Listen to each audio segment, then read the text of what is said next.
back to another video. In this video, I thought it would be fun to have you guys come along with me as I tackled some different freezer meals. Now, the last time I did this, I went about making freezer meals much in the same way that the majority of videos on YouTube go, where you just take one day and multiple hours to put together all of these different meals so that in one day you have like 3 weeks worth of dinners. That I had never done before. Today, I'm going to bring you along with me in making all of these freezer meals in the same way that I normally go about making freezer meals, which is little bits over the span of multiple days. Most of the time, what I do is, if I am cooking a lasagna, I'm gonna cook 2 or 3 lasagnas, or at least assemble 2 or 3 lasagnas, cook one for dinner, and freeze the others, because I'm already making it, and I can just get the ingredients that I need to make multiple, and it's not that much more work. And as long as I have it in the budget to buy that amount of ingredients for that many different lasagnas, or whatever it is that I'm cooking, then I buy that, and then without hardly any extra effort on my part, I have multiple meals in the freezer and ready to go for whenever we need them.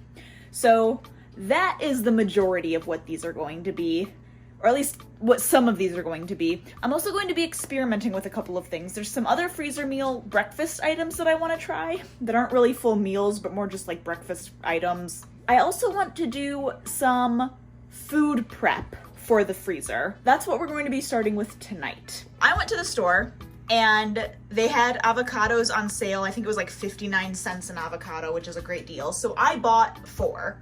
I only have 2 here because I ate one and the other one's on the fridge because I plan on eating it. But these 2, we are going to dice up and freeze. And then I have 2 onions here because I want to dice one onion up to have just diced onion in the freezer, and then slice this one so that we have sliced onion in the freezer. Now, the onion I've never frozen before, but it seems like it's going to be pretty simple to just dice it up and freeze it, and then you have diced onion in the freezer for whenever you need it. And we have a lot of onion, and I'm going to dice these up in hopes that it works so that our onion doesn't go bad. I have diced up avocado and frozen it before in chunks, and I will say, if you want to freeze avocado like this in the chunks and then thaw it to then just eat it as like chunked avocado, just like with chips or fresh like on a salad, it changes the texture too much. I do not like the texture of the chunks of avocado coming out of the freezer. But I've also tried it where after it's frozen and we take it out, we mash it up, and just fresh mashed avocado is great. Like, you don't notice a difference at all. The flavor is still there. The texture, because it's mashed, you don't notice it at all. My plan with this is to dice these up, stick them in the freezer, and use them for like guacamole at some point. We're having fajitas at the end of the month, so either we'll have guacamole or we'll have just some fresh mashed avocado, and it'll be delicious. So that is what I am planning on doing with those.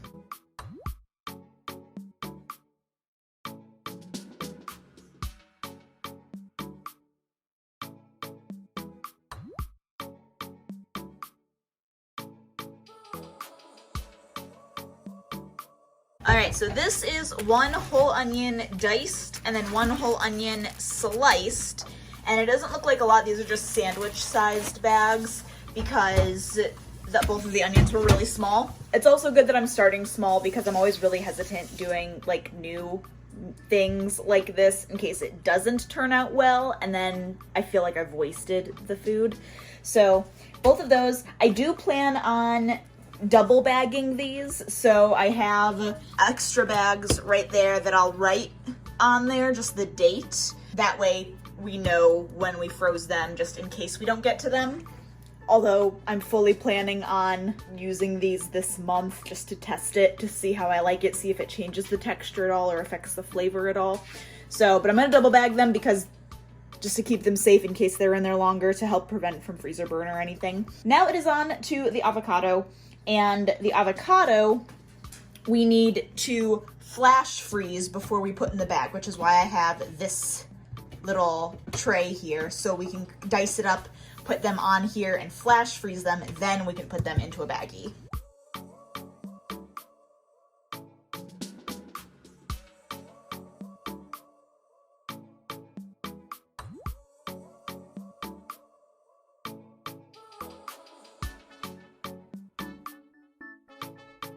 All right, here are the 2 avocados. I'm gonna throw these in the freezer, and you can see the ripeness level of them was actually different, and I would prefer them to be more like this one than this one. So this avocado was a lot more ripe and soft, so you could see how it's kind of just like a little softer and like it's not as clean of cuts. And then over here you can see these are significantly more clean of cuts and the pieces are holding and not kind of squishing. This is the consistency and the ripeness level that I prefer when I freeze avocados. I don't know if it makes that much of a difference. You could still eat it. It wouldn't be that easy to like mash with a fork right now, but it gets softer after you freeze it and thaw it. So I prefer having it be just slightly more on the firm side when I freeze it. That way when I thaw it and it gets softer anyway, it's not complete mush, although you're mashing it, but hopefully that makes sense. I'm going to go ahead and freeze these as is in here, and then once they are frozen to the touch, I will go ahead and bring them out and throw them in a bag. Well, I almost forgot the important step. You need to spritz them with some lemon juice to make sure they don't brown. Now into the freezer. All right, so the avocado's pretty frozen. Now, it did occur to me that, I mean, you can, just as easily as cutting this up, you can also equally just cut the avocado in half and scoop the half out. I think the only perk to cutting it into chunks like this is that you have more portion control if you are wanting just like a very small amount of avocado. But if you knew you were going to use it for something like guac and you knew you would want multiple avocados worth, then I could see how, just cutting the avocado in half and freezing it that way would work just as well, if not better, because it would just be that much easier. Maybe I'll try that next time and just see if I notice a difference. Who knows? But tonight we accomplished 3 different food prep items, and I will tune back in the next time I do some sort of freezer meal stuff. All right, you are joining us this morning in the kitchen because we are actually experimenting with a freezer meal, and that is breakfast sandwiches. So we have all the components for them. We have our English muffins, and we are currently cooking up an egg in there. And then Dan and Elliot over here have the dairy-free cheese and ham slices. Dan already made me one of these for breakfast and it was delicious. So we're experimenting with seeing if we can assemble the whole thing and then wrap it and freeze it and how well it freezes and thaws to reheat. The assumption is that we would just reheat it in the microwave, like bring it out the night before, because I don't think like the burritos, I don't think this we should try to microwave from frozen. Probably not. Just to kind of see how it goes. So I'll show you what the sandwich looks like, how we wrap it up, we'll throw it in the freezer, and then the next clip you see will be us testing it. Oh, also, we tried some of the avocado from the previous clips you saw, and I just cut off, or broke off chunks of it, and it worked great. We made some carnitas, so it was delicious. We just broke off chunks and let it sit out on the counter in a little container for like an hour, and then you could smash it up and it was good to go. Here is our sandwich. I'm just gonna stick it on here, wrap it up, and throw it in the freezer. It is the next day. It is in the afternoon. We got the sandwich out of the fridge this morning at like 8:30, and it's currently 1 o'clock. So I'm trying it now. We got it out because we had to go to church, so I didn't get to try it earlier. But I'm going to taste this. Woo! And it's also very hot. We put it in the microwave. It was totally thawed. Put it in the microwave for a minute in total. 30 seconds. Flipped it 30 seconds. That's a solid sandwich. The egg doesn't like really reheat fantastically, but flavor-wise, that is a solid sandwich. For dinner tonight, we are making enchiladas, And this is one of those meals where it is exponentially easier to make 3 batches and freeze 2 of them than it is just to make one. And then have to make another one in a month and another one in another month. So that is what we are going to do. I have all of the veggies that I am working on currently putting over on the table. We have the entire table cleared off, which is a rarity. And I have green pepper, I have zucchini, those are seeds, don't worry about that. We have some refried beans heating up in the microwave, 4 bags of tortillas. These are the 2 pans we're gonna use to freeze the enchiladas. A ton of enchilada sauce. And we have all of the chicken that Dan boiled yesterday and shredded. And essentially what we're gonna do is, I know from previously making enchiladas that this container that we're going to be baking what we're eating tonight in holds about 8 enchiladas. These hold about 12. So my plan is to just lay out all of the tortillas that we need and then essentially go conveyor belt? Assembly line. Thank you. Assembly line style, and just like lay all the refried beans down, get all of the veggies on, get all of the chicken on, roll them all up, put them in there, and then we'll put all the enchilada sauce on. Typically we add cheese to these as well, but because I'm having to be dairy free, instead of trying to figure out how we want to do half regular cheese, half dairy free cheese, and then marking which one is which and all of that, we're just not going to add cheese to the inside, and when we make them, we'll add cheese on top. I'm not forgetting an ingredient, am I? There's room for variety of like what you want on the inside. Right. Whether or not you want, oh, hey, we can add corn, or hey, we can add black beans, or we can add cilantro. Like all of those things, depending on how you want to make your enchiladas, well, it just depends on what you want on the inside. It's true. Or if you want to season the chicken at all. We leave it unseasoned because we feel like you get a lot of flavor from other things, but doesn't mean that you can't. You add some lime juice to it, a little flavor to it, but yeah. So, but for what we are assembling today, I'm not forgetting anything. I don't think so. Okay, cool.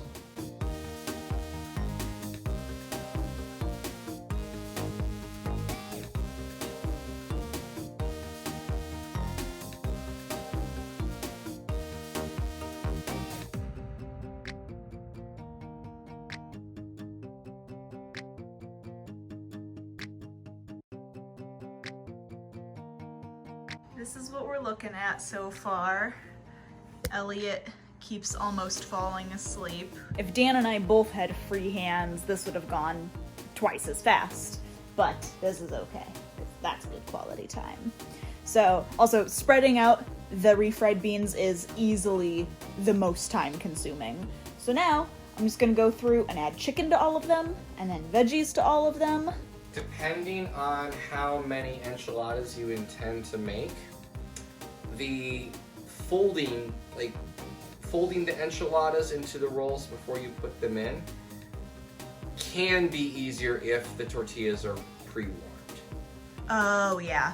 When we're doing this many, by the time that we're finished, they've already cooled down. It doesn't really make that much of a difference. But if you're just doing a single batch and you're wanting to roll these out and you want it easier to be able to fold them so that the tortillas aren't like breaking or have these funny creases about them, if you want a nice roll, they do fold better when they're warm. Yeah, so we're just gonna kind of make do and do what we can. Also, I'm gonna have to be really mindful to not overfill these because I have a tendency to fill any enchilada, burrito, taco, anything that gets wrapped in a tortilla. I tend to overfill it to the point of the tortilla not being able to wrap. Gosh, am I rubbed off on you that much? Yes. So Dan's gonna have to help me portion control.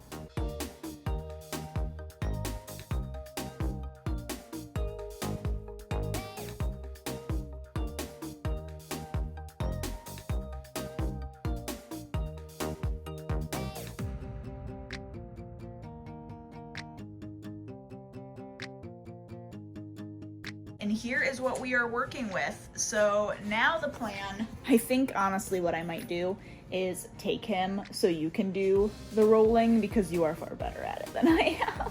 We'll do that. Dan and I will switch so you'll see him rolling all of them up and putting them into their respective containers, and then we'll pour the enchilada sauce on and we'll be good to go.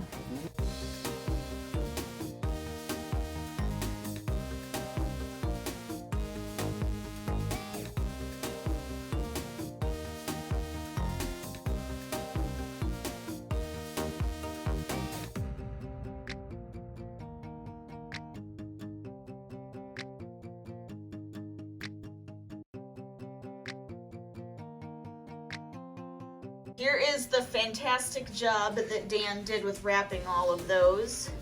So now all we need to do is pour some enchilada sauce over the top of them. And especially with the freezer ones, we like to be a little heavy-handed with the enchilada sauce because the tortillas are gonna soak it up a lot and we don't want it to freeze it, and when we reheat it, it be almost dry because we didn't put enough on there. Something that's worth doing, because everything is pressed together, using a spatula to just get between those to make sure that the sauce gets on all of those. Yeah.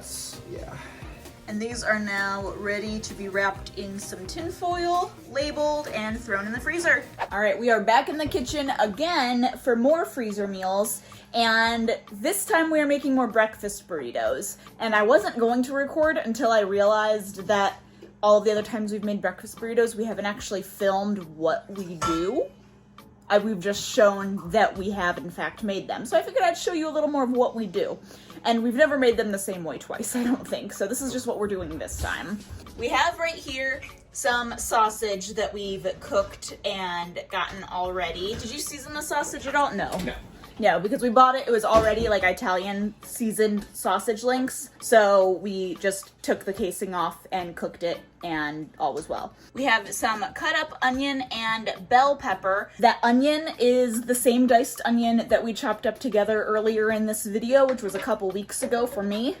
And that bell pepper is the leftover bell pepper from what we were chopping up for the enchiladas that we made together earlier in this video, which was yesterday for me.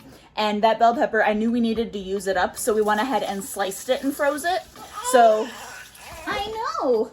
So we went ahead and pulled those out of the freezer, let them thaw. The consistency of the onion and bell pepper, once they thaw, they're very soft. So if you have any ideas of reusing them for something that would give them any kind of crunch, it's not gonna work. They would be ideal used in this case. Usually what we do is we'll like chop up fresh and then we'll saute it so that softens it anyway. So we're just not sauteing them, we just thawed them and then cut them into slightly smaller pieces. So we have those going. Dan is currently working on getting some egg cooking, and is that a dozen eggs? Mm-hmm. Okay, so that's a dozen eggs, and he just cooks it low and slow, and we essentially make like a thicker scrambled egg. And then we also in the oven have some potato that we chunked or cut into very small chunks. And those are roasting currently. On camera they look like they were very large chunks. They're not, they're pretty small. So then once again, we have our table mostly cleared off. We have more tortillas and then we have cheese. This is the cheese that we're gonna be using for Dan's burritos, and that is the cheese we are going to be using for my burritos. And then we'll just have to know which one is which, and then we'll put them into bags that are labeled. So, but that is all there is to it.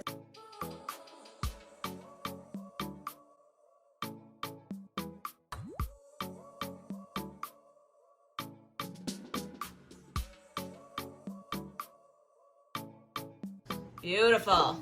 All right, it's like 2 hours later, and while I was upstairs attempting to put Elliot to bed, he is still wide awake. Dan is walking with him currently. Dan was down here, and not only did he finish making the burritos, which we have all wrapped up now and in here, and all together it made, what did you say, 17 burritos? So before we ran out of like the main ingredients.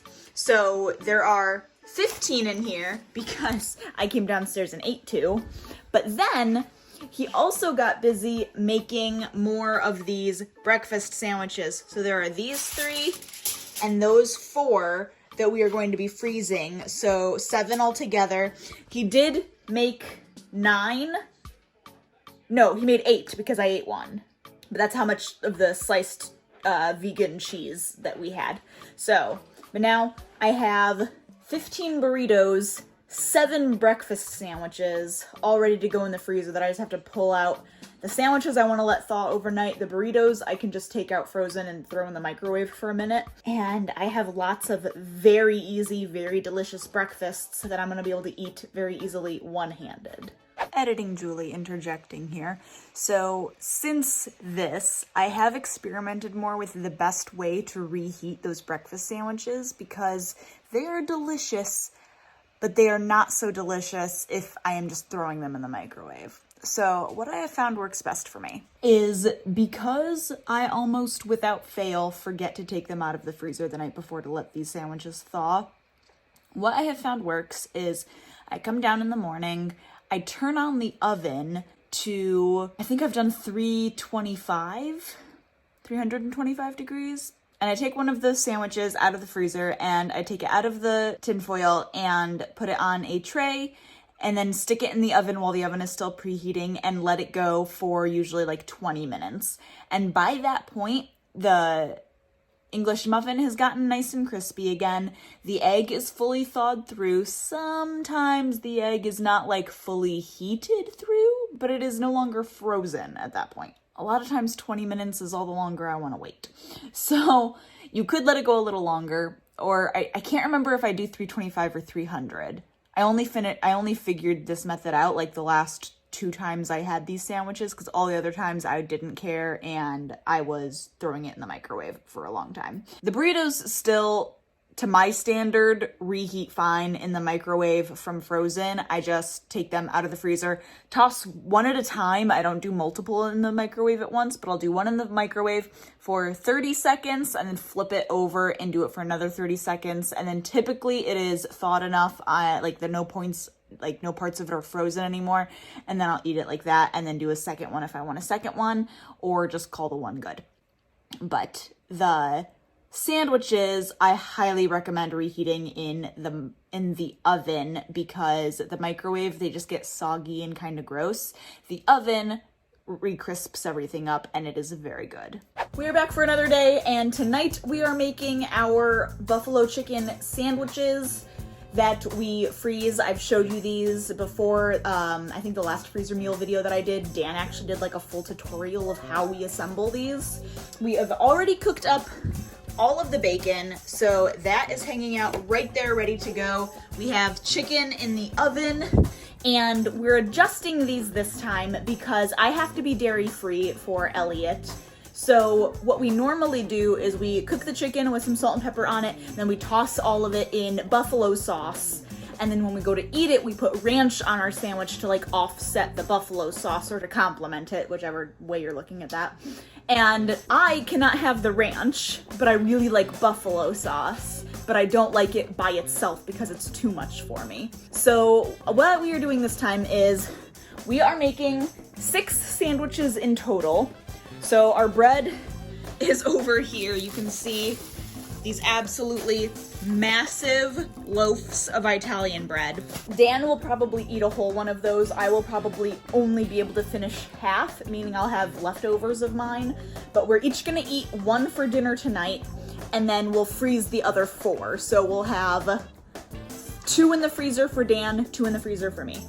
So Dan's, we are doing the same way we've done all of our sandwiches in the past, where the chicken in the oven has salt and pepper on it. When we take it out of the oven, we're gonna cut it into slices, toss it in buffalo sauce, put it on the sandwich, along with, he bought himself some pepper jack cheese to put on there, and then the bacon, we'll wrap them up.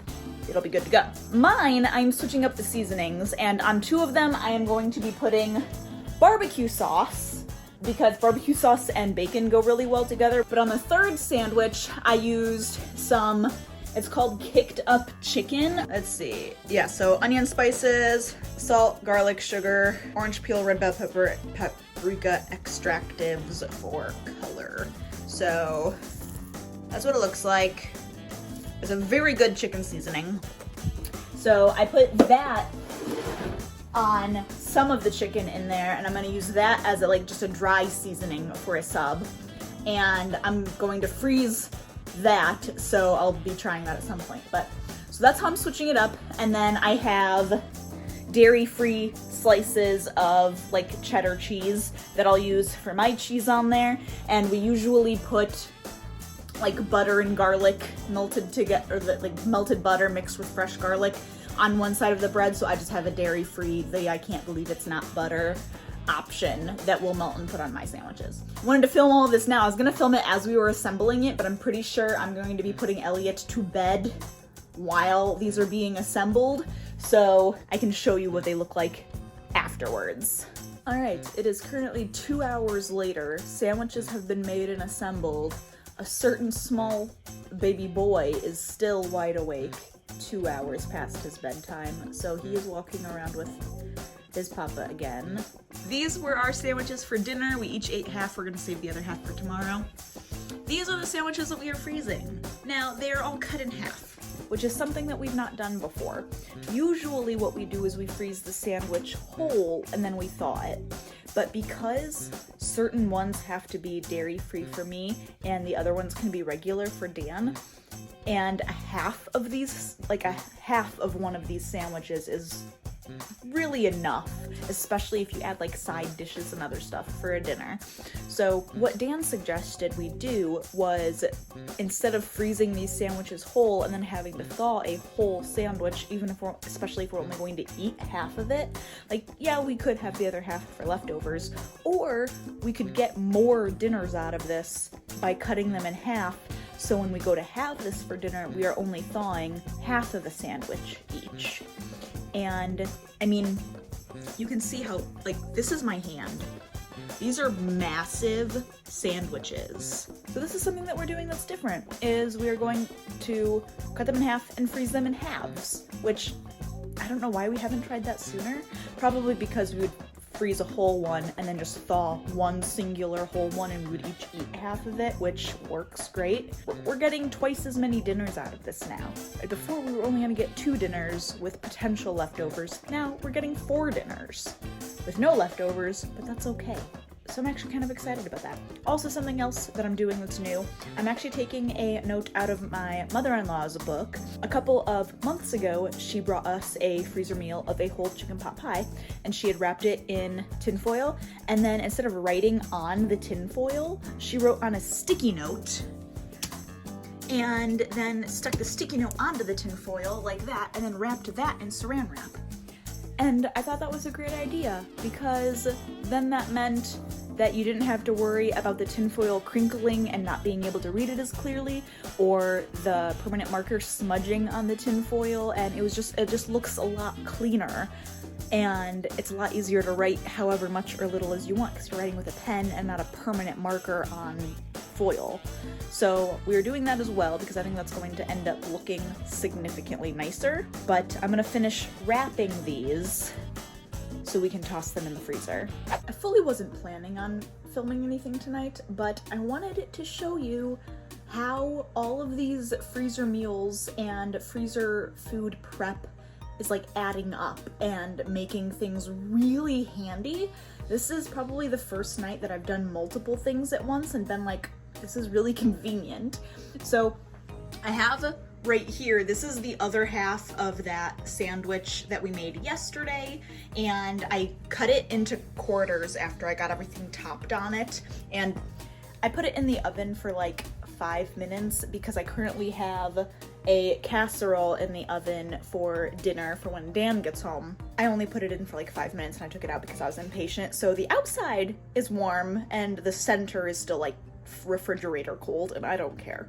But I added onto this sandwich one of the avocados, well, halved avocados that we have in the freezer. But I had chunked up the avocados like I showed you, but I had 3 avocados that we bought and that I wanted to freeze, and I just cut them in half and took the seed out and spritzed them with a little lemon and stuck it in the freezer in halves like that.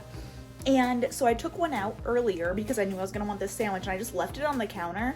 It was probably on the counter for like an hour because I got busy doing other things, but it was 100% thawed. So I stuck it in a container and tossed it in the fridge until I was ready to make my sandwich. And then I just used a spoon and it scooped out so insanely easy. And like I had said, the texture when you freeze avocado and thaw it is like pretty mushy, and it's not good for using if you want chunks of avocado or any structure to the avocado because it just mushes.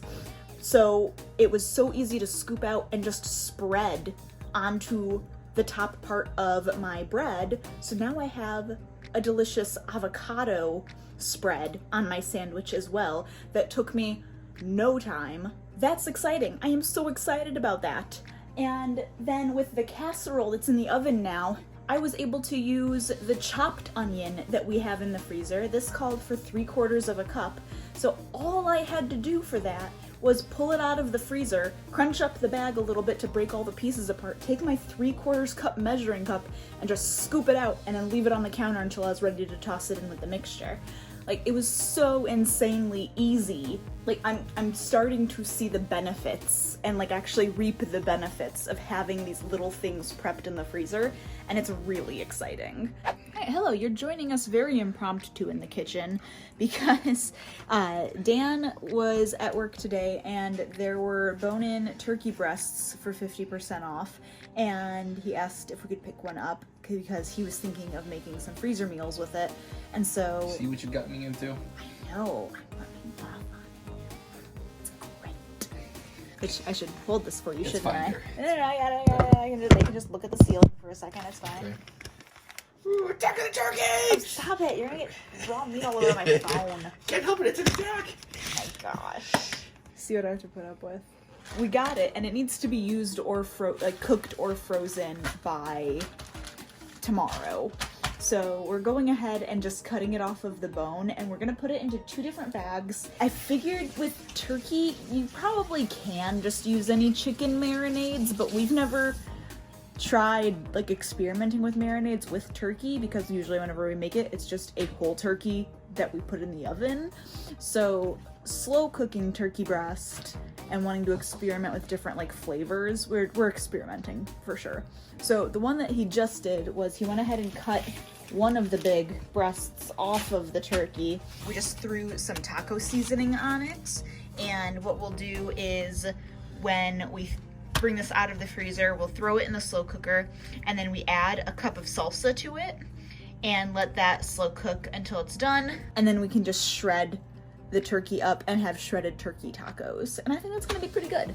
And then for the rest of it, I found just kind of like a savory turkey marinade of like different seasonings, and you throw a whole head of garlic and a whole onion in the slow cooker with it, and it sounds pretty tasty. So we're gonna take the rest of the meat off of the bone and put all of that stuff into this other freezer bag, and then we'll have 2 meals out of this. All right, update. We're leaving that on the bone.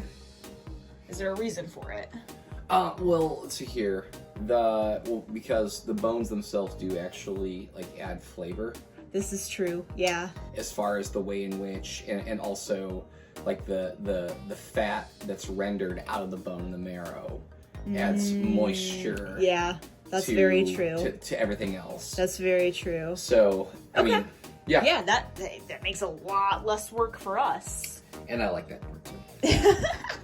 I'm too lazy. I won't do it. All right, well, let's put this in. Well, we need to season it. Yes. And then we'll put it in the bag. Okay, Yeah. I'm getting ahead of myself. All right, and there we go. This just barely fit in the gallon baggie with all the bones still in, and we were able to stuff a whole onion cut in half and a whole head of garlic peeled and kind of broken apart in the cavity. And now that is a very impromptu 2 more meals in the freezer.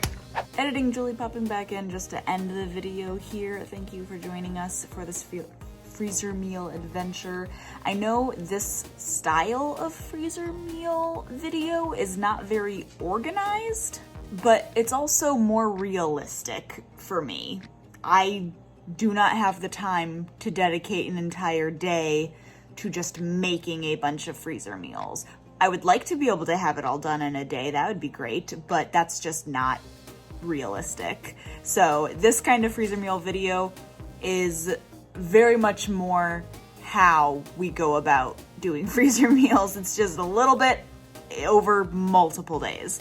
So let me know if you like this style of video, or if you like this format of like the freezer meal videos. I have a lot of freezer meals that we plan on making for the month of January. So I will probably have a video at some point coming out in another month or so of all of those in a very similar style to this. But I hope you have enjoyed. Subscribe so you don't miss any of the other videos that I post, and I will see you next Sunday. Bye!